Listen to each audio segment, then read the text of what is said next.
Ma'am, are you lost? The bus stop is 3 blocks down. The words sliced through the pristine showroom air like a blade. Brad Mitchell's smirk widened as he watched the impeccably dressed black woman examining the gleaming $200,000 0 Mercedes AMG GT. Her charcoal designer suit probably cost more than his monthly commission. But he'd already made his judgment. Maybe try the used lot across town, he continued, voice dripping with false concern. More. Suitable for your budget. A customer nearby chuckled, phone camera already recording what would become one of the most viral, real-life stories of corporate justice. This wasn't just another discrimination incident. It was about to become one of those black stories that proves how touching stories emerge from the darkest moments. Security approached slowly, drawn by Brad's theatrical gestures. Have you ever been so completely misjudged that watching someone's face crumble became permanently etched in your memory? Dr. Amara Kingston adjusted her Italian leather purse and continued studying the vehicle's specifications placard.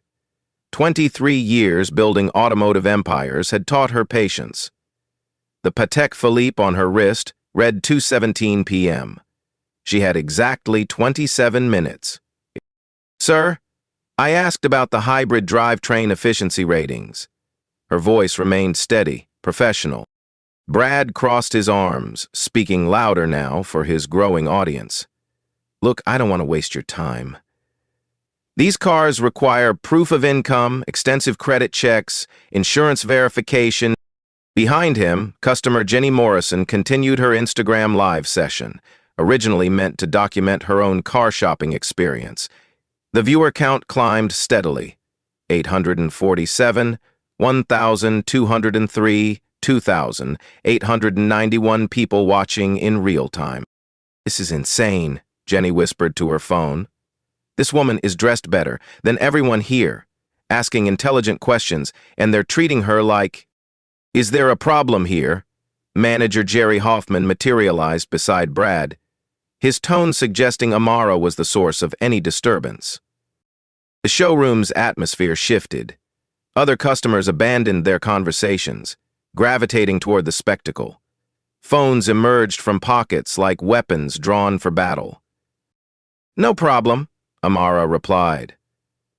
I'm interested in this vehicle's performance specifications, specifically the torque distribution between electric and combustion systems. Jerry's eyebrows shot up. Most customers asked about cup holders and Bluetooth connectivity. That's very technical, he stammered. I find automotive engineering fascinating. Amara opened her purse to retrieve reading glasses, revealing a first-class boarding pass tucked beside her phone.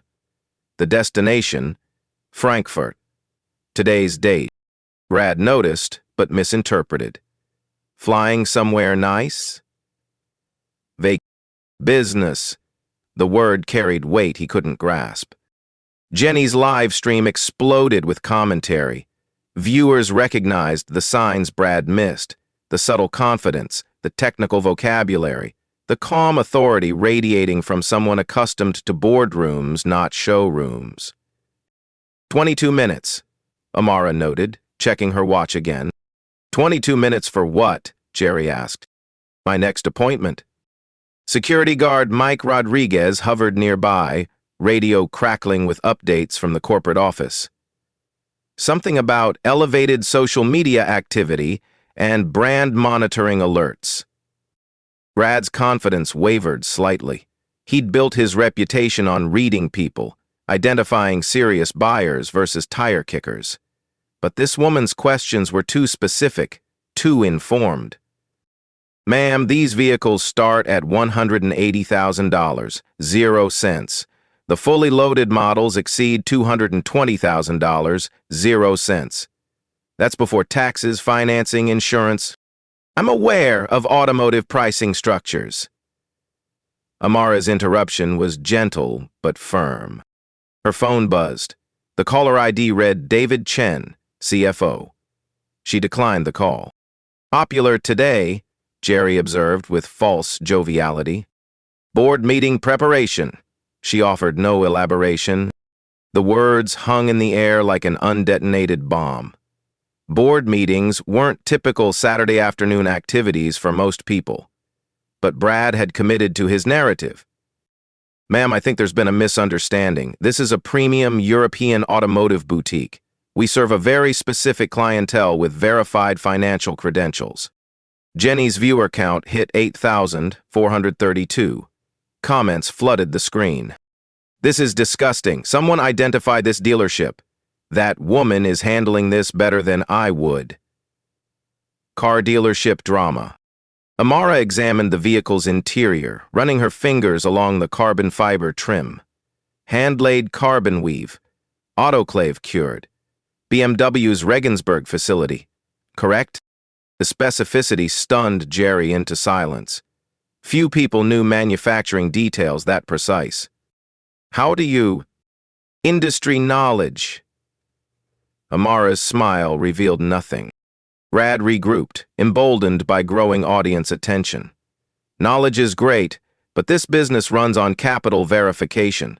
We can't have people wasting our time with fantasy shopping. Fantasy? The word seemed to amuse her.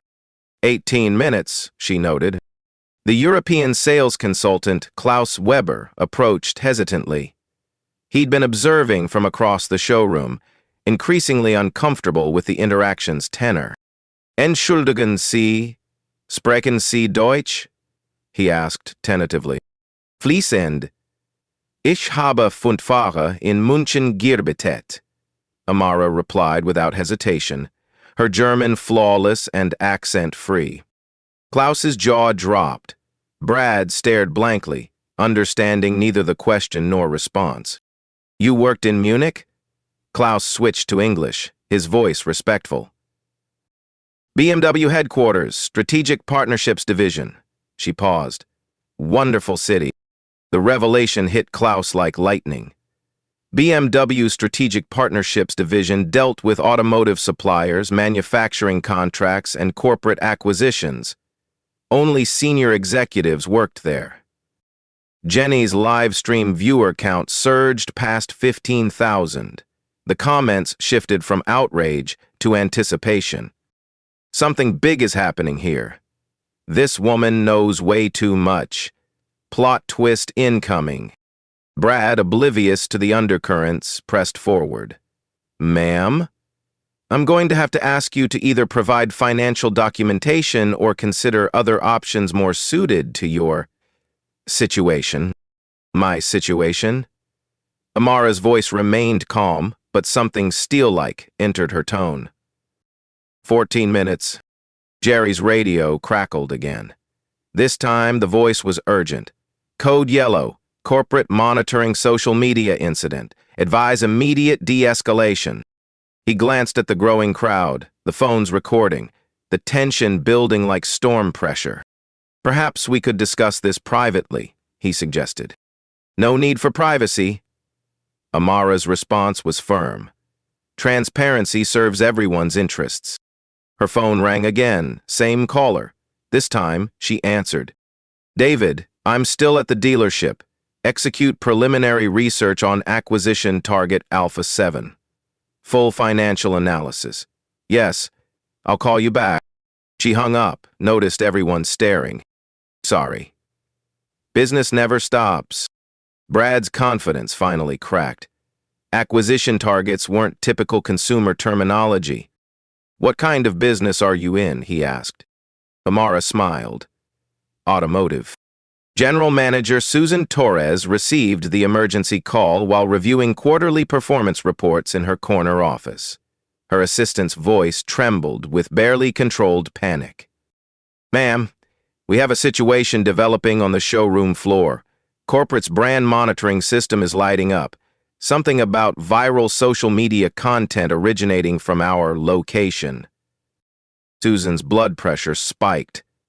In today's interconnected world, a single negative incident could destroy years of reputation building. She'd seen competitors devastated by viral discrimination videos. I'll be right down. The elevator seemed to move in slow motion as she descended from the executive floor. Through the glass walls, she could see the crowd gathering around the Mercedes display. Phones held high, recording everything. Jenny Morrison's Instagram Live viewer count had exploded to 28,431 people. The comments section moved too fast to read. A blur of outrage, anticipation, and hashtags spreading like wildfire. Car dealership drama, Justice Watch, retail discrimination. Susan emerged from the elevator with practiced authority, her tailored blazer and confident stride designed to project control. But the scene that greeted her defied easy management. At the center stood an elegant black woman in her mid-40s, examining a $220,000 zero-cents vehicle with the focused attention of someone who understood exactly what she was looking at. Her posture radiated quiet confidence, unshaken by the chaos swirling around her. Brad Mitchell gestured dramatically, playing to his audience like a performer on stage. Jerry Hoffman stood beside him, radio crackling with increasingly urgent updates from corporate headquarters. "What seems to be the issue here?" Susan asked, her voice cutting through the noise. "No issue," Amara replied before anyone else could speak. "I'm shopping for a vehicle. These gentlemen seem concerned about my qualifications as a customer." Susan's experienced eye quickly assessed the situation. The woman's designer suit, expensive accessories, and articulate speech suggested someone of means. But Brad and Jerry's defensive postures indicated they'd already committed to a particular narrative. "Ma'am, I'm Susan Torres, General Manager. I'm sure we can resolve any misunderstanding." "No misunderstanding," Brad interjected. "This person is wasting our time, asking questions about vehicles she clearly can't afford." The crowd murmured. Several customers exchanged uncomfortable glances.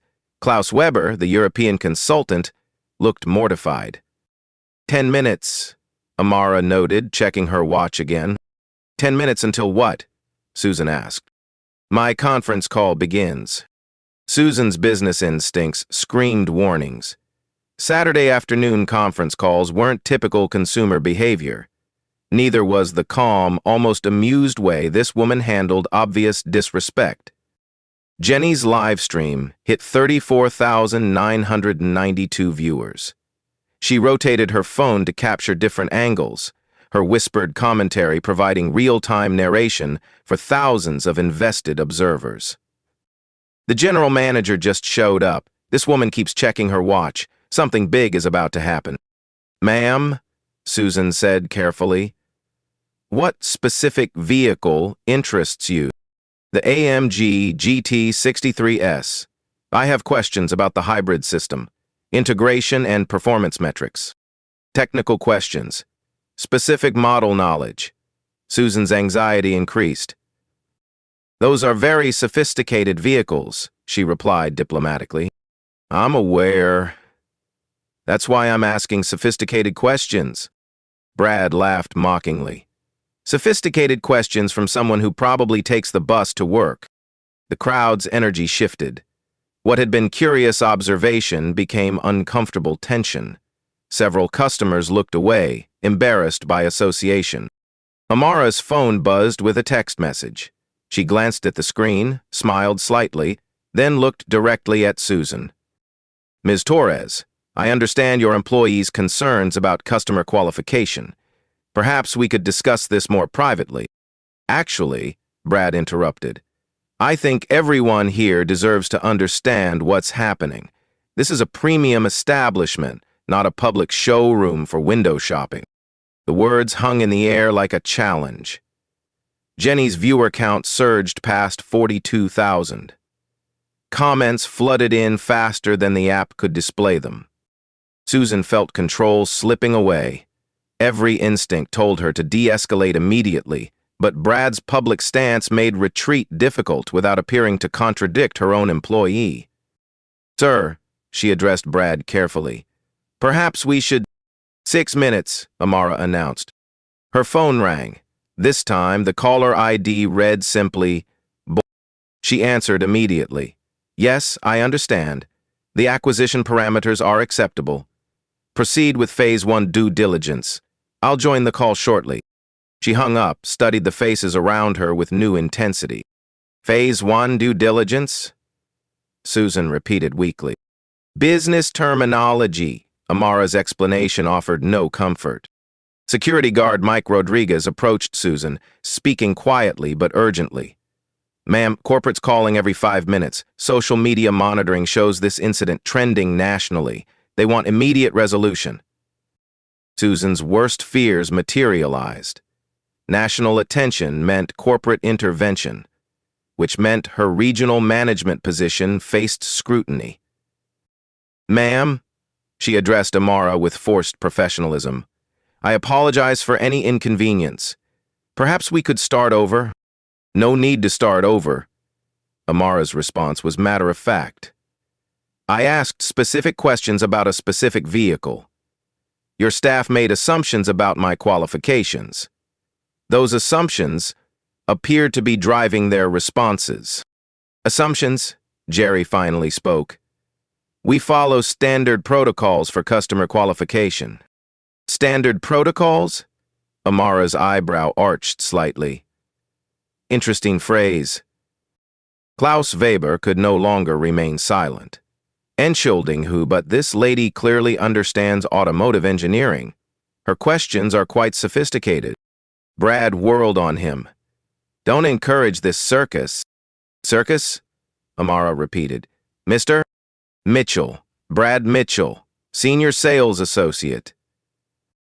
Mr. Mitchell, in your professional experience, what percentage of customers inquire about hybrid drivetrain torque distribution?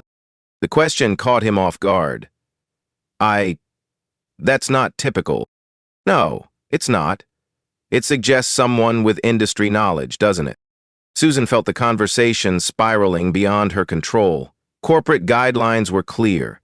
Avoid discrimination, de-escalate conflicts, protect brand reputation. But Brad's public stance had created a point of no return. 3 minutes, Amara noted. Her phone displayed 17 missed calls from various numbers. She scrolled through them. CFO mobile, legal, urgent, board secretary, compliance officer.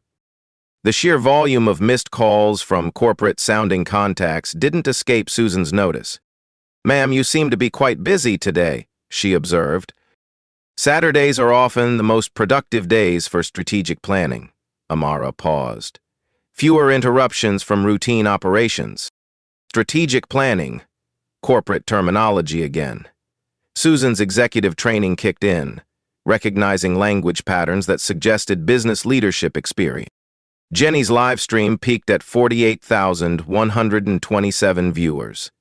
The comments section had become a real-time social justice rally, with viewers demanding the dealership's identification and corporate contact information.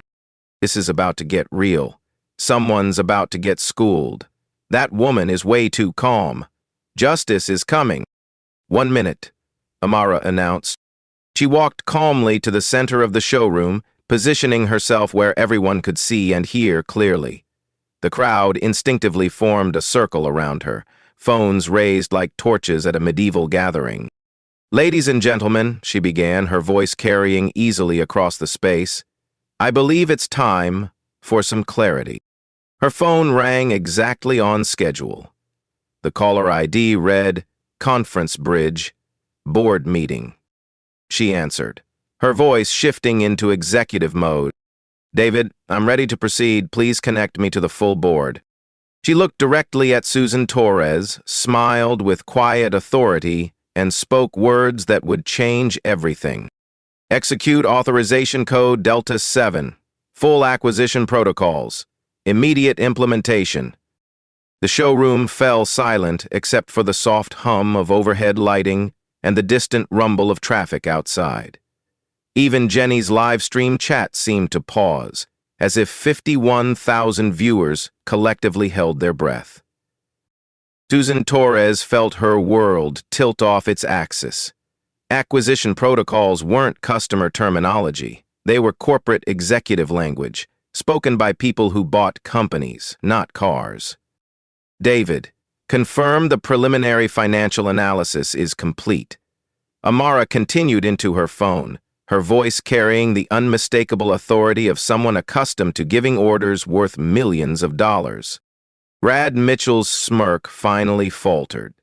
Jerry Hoffman's face went pale. The crowd of customers and staff stood frozen, suddenly aware they were witnessing something far beyond a simple shopping dispute. "Yes, I'm still at the target location," Amara said, her eyes scanning the faces around her. "The cultural assessment is quite revealing. Proceed with Phase 2. She hung up, slipped the phone into her purse, and looked directly at Susan Torres. "Miss Torres, I believe we need to have a conversation." Yes, of course." Susan's voice cracked slightly. "Perhaps we could speak privately?" "Privacy won't be necessary." Amara's tone remained calm, almost gentle. "Transparency serves everyone's interests. As I mentioned earlier." Klaus Weber stepped forward, his European sensibilities finally overriding his professional discretion. "Entschuldigen Sie, may I ask your name?" "Dr. Amara Kingston, CEO, Kingston Automotive Holdings." The name hit Klaus like a physical blow. He stumbled backward, his face cycling through disbelief, recognition, and horror. "Mein Gott," he whispered. Brad looked around frantically. "What? What's Kingston Automotive Holdings?" "Never heard of it." Klaus found his voice. They own the financing company for 60% of our inventory. They hold major stakes in BMW, Mercedes' parent company, and..." He swallowed hard. "They control the supply chain for most European luxury automotive manufacturers." The revelation rippled through the crowd like a shockwave. Jenny's live stream exploded with activity as viewers began frantically Googling Kingston Automotive Holdings. $2,700,000,000, 0 cents in automotive investments. CEO Dr. Amara Kingston, Harvard MBA, former BMW executive. Holy shit, this woman owns half the car industry. That salesman is so fired. Susan Torres felt her knees go weak. She'd spent 15 years climbing the corporate ladder, building relationships, protecting her reputation. Now, she stood face to face with someone who could end her career with a single phone call. "Dr. Kingston," she began, her voice barely above a whisper, "I had no idea." "Of course you didn't." Amara's interruption was matter of fact. "That was rather the point." Brad, still struggling to process the information, made one last desperate attempt to save face. "Look, I don't care who you claim to be. You came in here acting suspicious, asking weird questions." "Mr. Mitchell?" Amara's voice carried new authority. "In the past 27 minutes, you've made numerous assumptions about my financial capacity, my intelligence, and my right to be treated with basic respect. Would you like to know what those assumptions cost?" She retrieved a tablet from her purse, swiped through several screens, and turned it toward the crowd. "This dealership generates approximately $47 million, 0 cents annually. Kingston Holdings controls the financing for 67% of your inventory through our subsidiary, Atlantic Automotive Credit. Our convertible bonds in your parent company, Europa Auto Group, total $340 million, 0 cents, exercisable at our discretion." The numbers hung in the air like indictments. Susan Torres calculated quickly. Losing Kingston's financing would cripple their operations within 60 days. "But more interesting," Amara continued, "is the social media impact of this interaction. Miss Morrison's live stream has reached 53,000 viewers. The hashtag car dealership drama is trending in 12 major markets. Europa Auto Group's stock price has declined 2.8% in the past 30 minutes. Jenny lowered her phone slightly, suddenly aware of her role in the unfolding drama. I was just documenting my car shopping experience." "And you've documented something much more significant," Amara replied. You've captured a real-time case study in unconscious bias and its consequences. Mike Rodriguez, the security guard, received another urgent radio call. This time, he didn't bother lowering his voice. 10:17 a.m. en route. We have corporate executives en route. ETA 15 minutes. Prepare for immediate crisis management protocols. The words confirmed everyone's growing realization. This was no longer a customer service issue. It had become a corporate crisis, requiring executive intervention. Brad's bravado finally crumbled completely. I didn't know. How was I supposed to know? You weren't supposed to know, Amara replied calmly. That's exactly the point. You were supposed to treat me with the same respect you'd show any potential customer, regardless of your assumptions about my background. She gestured toward the Mercedes that had started this entire chain of events. I came here to purchase this vehicle, a straightforward commercial transaction. Instead, I discovered a culture that prejudges customers based on appearance, rather than treating everyone with equal dignity. Susan Torres found her voice, though it trembled with barely contained panic. Dr. Kingston, please. This isn't representative of our company culture. These are isolated incidents. Are they? Amara's question cut through the excuse. Mr. Rodriguez, your security system records all interactions in the showroom, correct? Mike nodded reluctantly. Excellent. I'd like to review the past 6 months of customer interactions, particularly those involving minority customers. I suspect we'll find interesting patterns. The request hit Susan like a sledgehammer. 6 months of recorded interactions would reveal every discriminatory comment, every assumption, every moment of unconscious bias. That would require corporate approval, she stammered. Which brings us to our immediate situation, Amara said, checking her watch. I have a board meeting in 8 minutes. We can resolve this matter in one of 2 ways. She paused, allowing the weight of her words to settle. Option 1, immediate corrective action. Termination of employees who violated basic customer service principles. Implementation of comprehensive bias training. Public acknowledgement of the problem and commitment to change. And option 2? Susan asked, though she dreaded the answer. And exercise my conversion rights in Europa Auto Group, demand board representation, and restructure this entire operation from the ground up, beginning with leadership changes. The ultimatum crystallized the stakes. Susan's 15-year career, Jerry's management position, Brad's sales commissions, the entire dealership's future, all balanced on the edge of Amara's decision. Jenny's live stream chat erupted with viewer reactions. Savage businesswoman. This is justice in real time. That CEO just ended their whole careers. Get 'em, girl! Klaus Weber approached Amara hesitantly. Dr. Kingston, I apologize deeply for my colleague's behavior. This does not represent our values. Mr. Weber, you're the only person who treated me with professional respect from the beginning. Your behavior today has been exemplary. The distinction wasn't lost on anyone. Klaus's respectful treatment provided stark contrast to his colleague's assumptions. Amara's phone buzzed with an incoming text. Board assembled, awaiting your connection. 5 minutes, she announced. Ms. Torres, I need your decision. Susan's mind raced through the implications. Option 1 meant admitting fault, accepting public scrutiny, implementing expensive changes.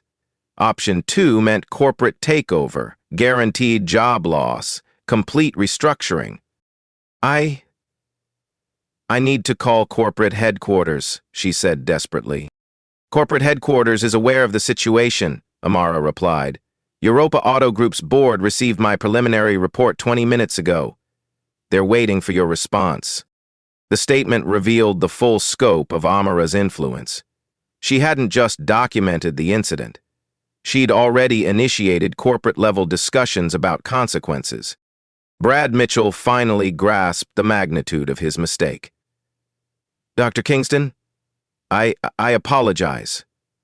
I made a terrible error in judgment. Yes, you did. Her response carried no emotion, just factual acknowledgement. The question now is whether that error reflects individual prejudice or systemic cultural problems requiring comprehensive reform. Jerry Hoffman stepped forward, his management training finally overriding his initial defensiveness.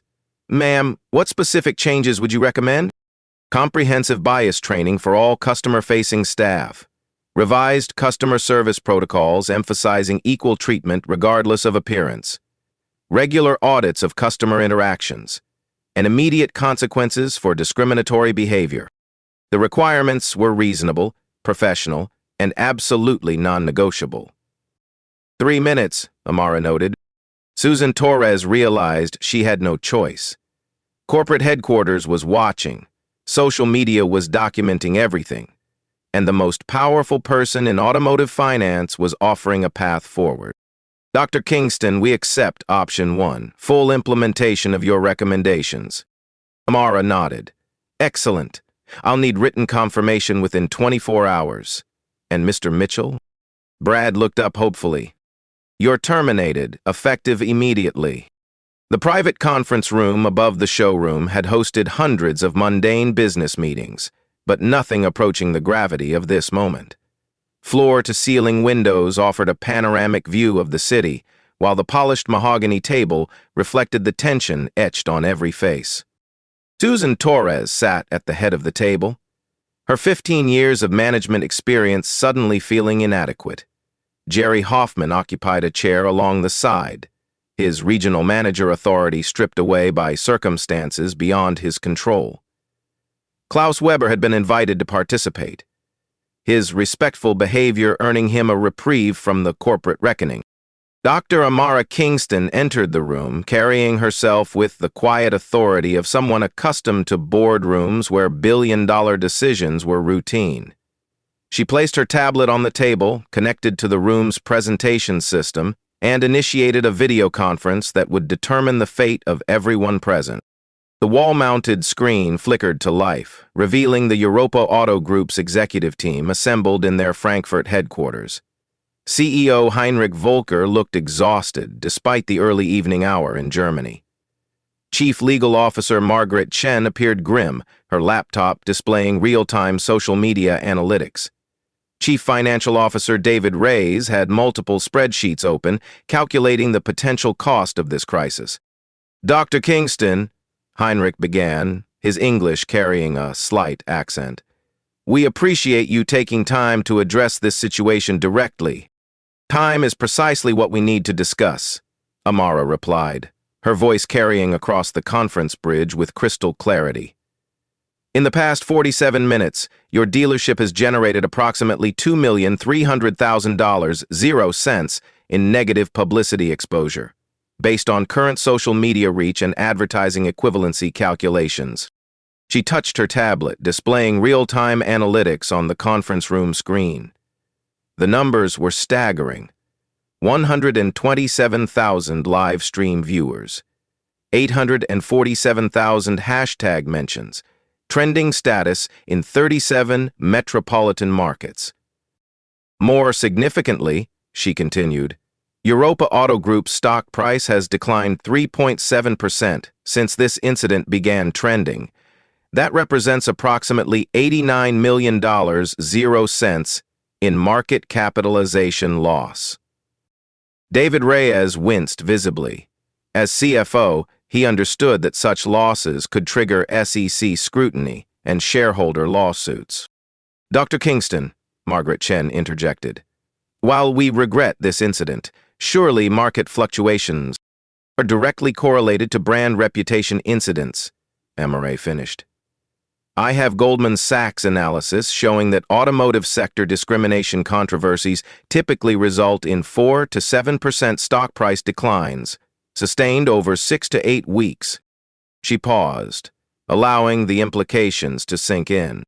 However, rapid corrective action can limit damage to 1–2% temporary decline, with full recovery within 2 weeks. Heinrich leaned forward. What specific corrective actions do you recommend? Amara touched her tablet again, displaying a comprehensive reform proposal.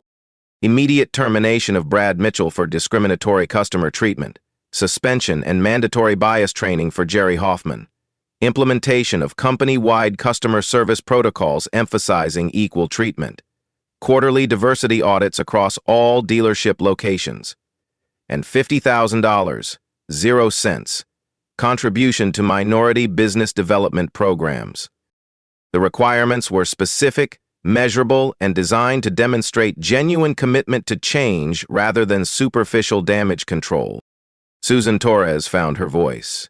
Dr. Kingston, these changes would cost approximately $200,000, 0 cents annually in training and monitoring expenses. Ms. Torres, your dealership generates $47 million, 0 cents annually. $200,000 represents 0.4% of gross revenue. By contrast, sustained reputation damage could reduce sales by 15–20%, costing approximately $9 million, 0 cents annually. The mathematics were irrefutable. Corrective action cost significantly less than continued controversy. But there's a larger issue, Amara continued, her tone growing more serious. Kingston Automotive Holdings doesn't simply provide financing for your inventory. We're strategic partners in your parent company's growth plans. She displayed another screen, showing complex financial relationships.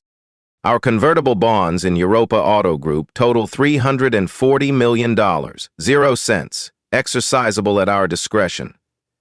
Our subsidiary, Atlantic Automotive Credit, provides financing for 67% of your U.S. inventory. Our manufacturing relationships with BMW, Mercedes, and Audi influence their dealer support programs. The web of financial interconnections revealed Amara's true leverage. She wasn't just a customer seeking justice. She was a key stakeholder whose support was essential for Europa Auto Group's North American operations. Heinrich Volker's expression grew increasingly grave. Dr. Kingston, what outcome would you consider satisfactory? Systemic change, not just individual consequences, she replied immediately.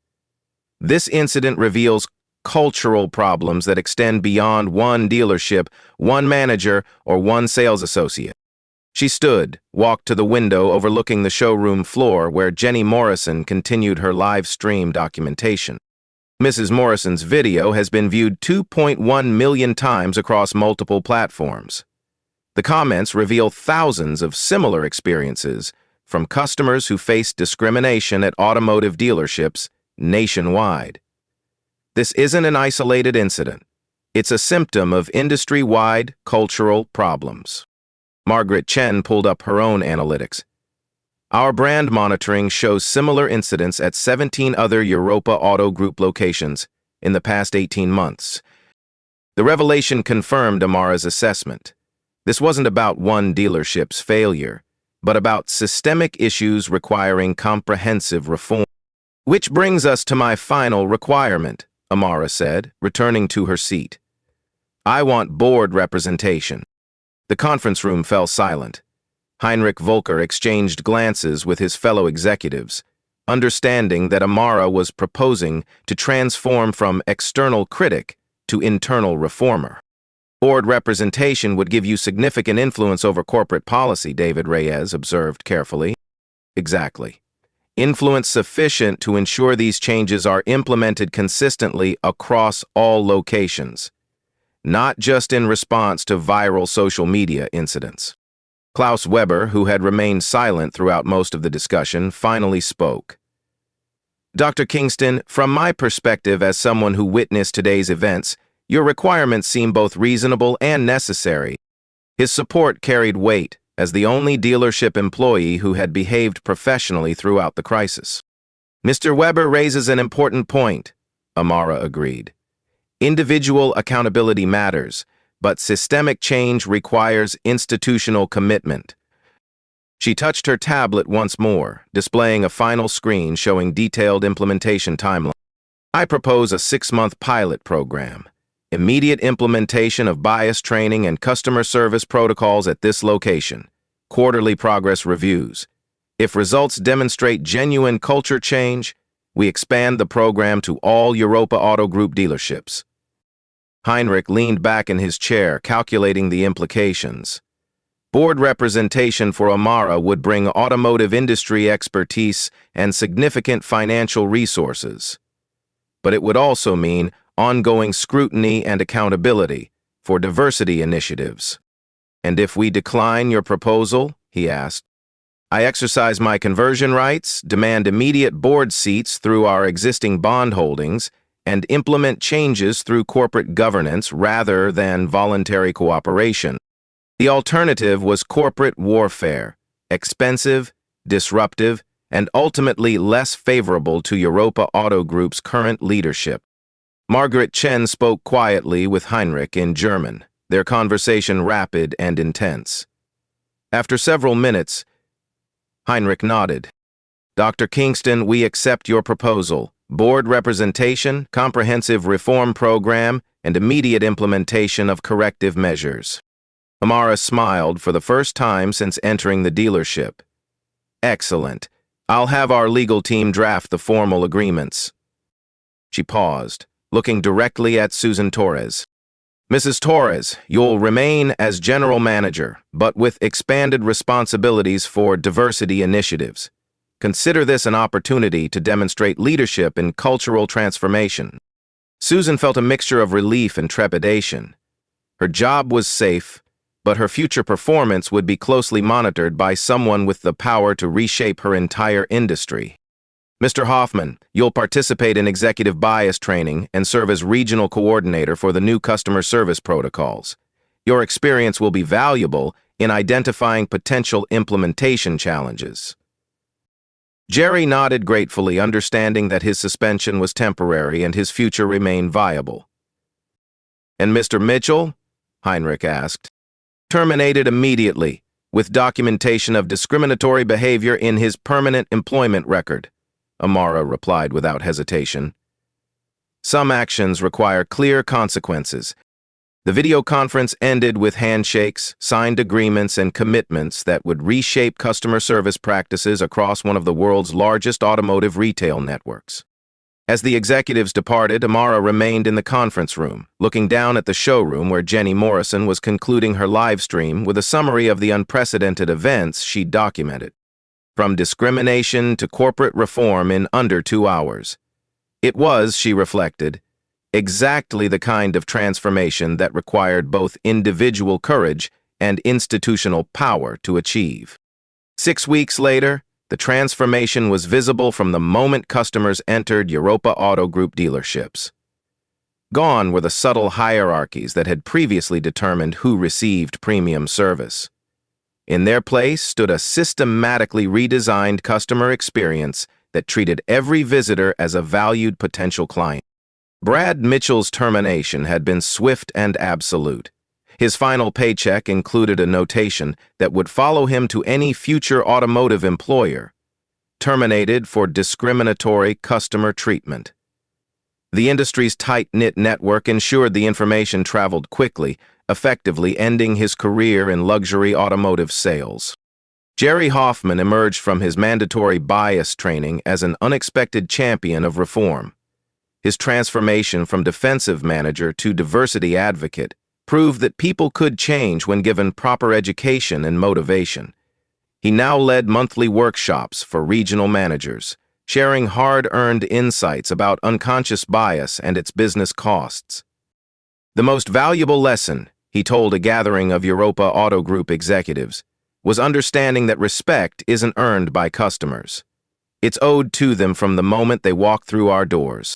Susan Torres discovered that her expanded role as diversity coordinator enhanced rather than hindered her management effectiveness. Customer satisfaction scores increased 23% across her region as staff embraced protocols that emphasized equal treatment regardless of appearance, accent, or perceived economic status.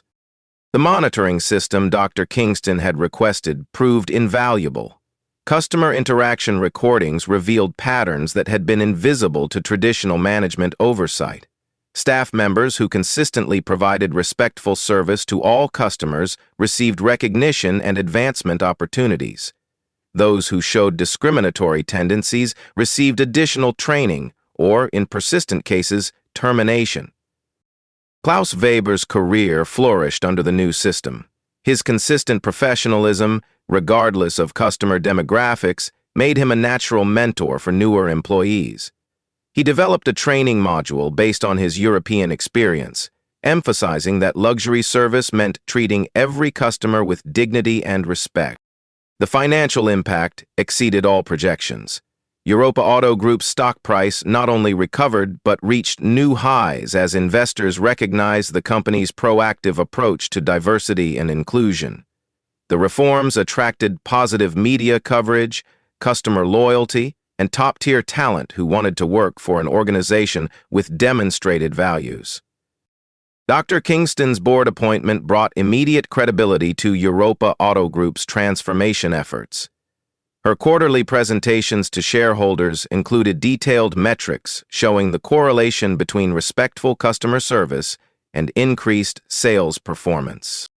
"Dignity drives dollars" became her signature phrase, supported by data showing that dealerships with the highest customer satisfaction scores, regardless of demographic mix, consistently outperformed locations that relied on traditional qualifying approaches.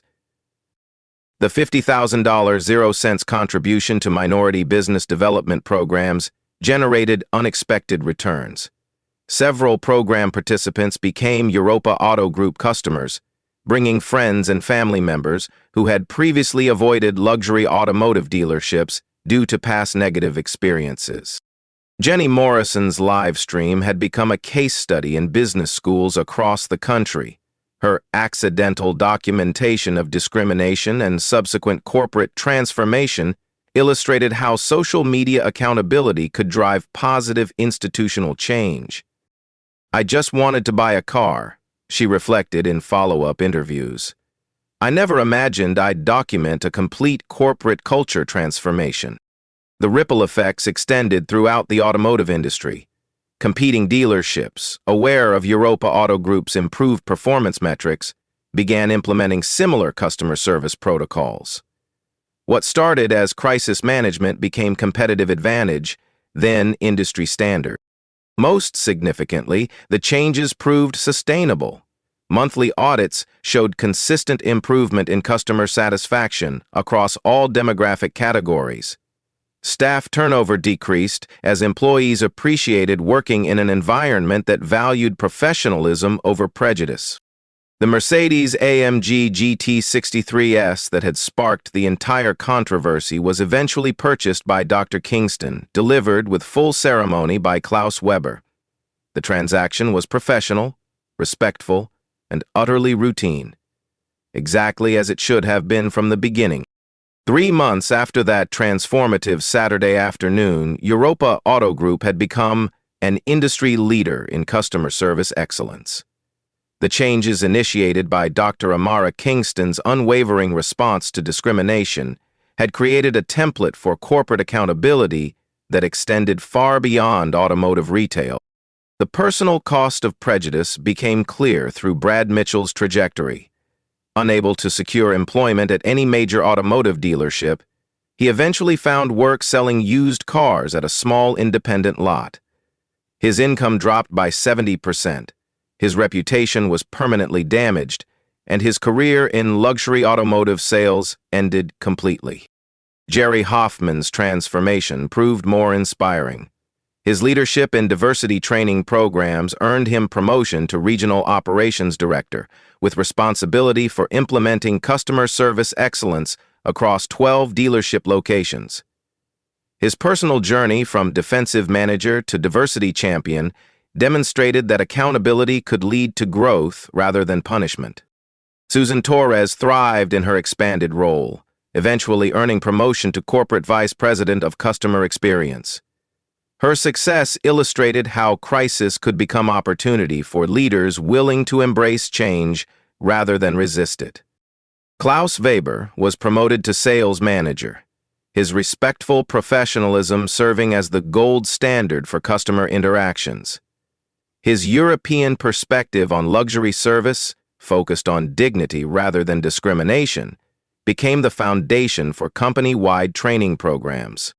Dr. Kingston's board position allowed her to drive systemic changes across Europa Auto Group's 200-plus dealership locations.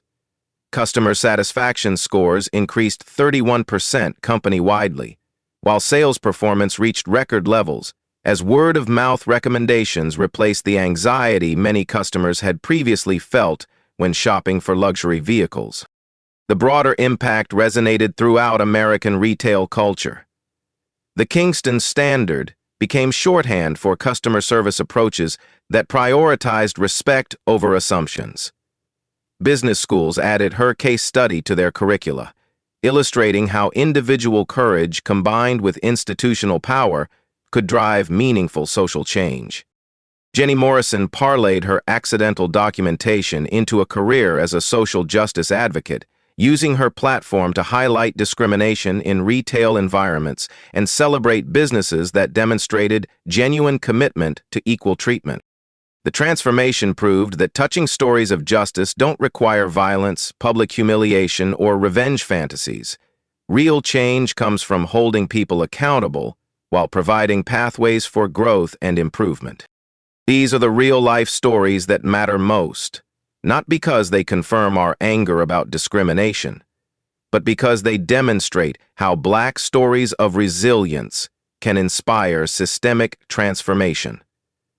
When courage meets preparation and authority, individual incidents become catalysts for institutional change. Dr. Kingston's approach showed that true power lies not in retaliation, but in using knowledge, influence, and strategic thinking to create lasting reform that benefits everyone. Have you witnessed similar injustices in retail environments? Share your experiences in the comments below. Your story might inspire someone else to stand up for respectful treatment. Subscribe for more life stories that prove dignity and preparation can triumph over prejudice. Share this video with someone who needs to see that justice is possible when we refuse to accept discrimination as normal. Together, we can make respectful customer service the standard, not the exception.